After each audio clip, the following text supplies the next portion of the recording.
In this video, I wanted to just go through the homework assignment and kind of give y'all hints on how to do it. So on problem number 1, it says, for which of the following graphs is the correct plot for? So you just have to pick out which graph. So this is pretty easy because you know that you're looking for the sine function. And so you know it starts at the midline.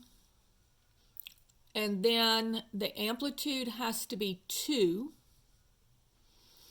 And it's negative, so it's flipped over. And so it's going to be going down, starting down. So that's the first one. Okay. Number 2 says y equals 4 times the cosine of x. So remember, the cosine function starts at the top.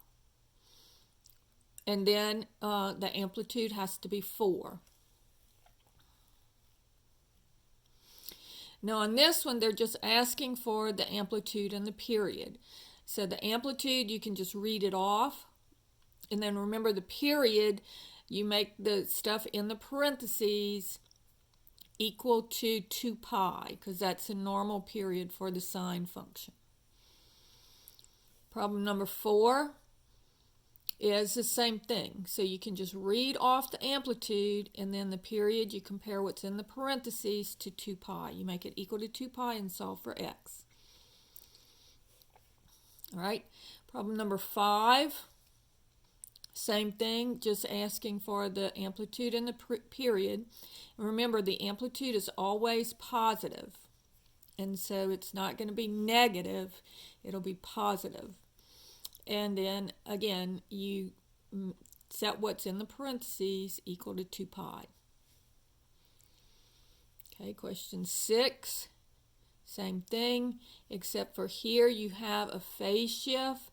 So remember, when you're looking for the period, you don't look at, you drop off the minus pi over 6, or excuse me, the minus pi over 9. And so it's just going to be x is equal to 2 pi. And then the phase shift is what you're subtracting.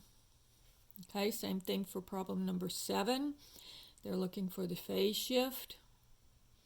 And question number 8, they are looking for the amplitude and the midline. And the midline is y is equal to, and then you see how far is, what is the vertical shift? How far is it shifted up?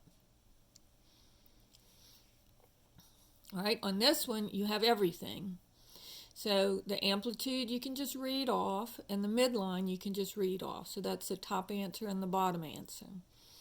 Then for the period, you're going to take just the first part, not with the minus 12, just the 6x, and you set that equal to the normal period for the sine function. And so that's, and then you solve for x. And then to find the horizontal shift, you're going to set what's in the parentheses that you're taking the sine of equal to 0. Same thing for number 10. It does involve fractions here, but fractions are not that hard with this. Just remember, you have to keep, change, flip.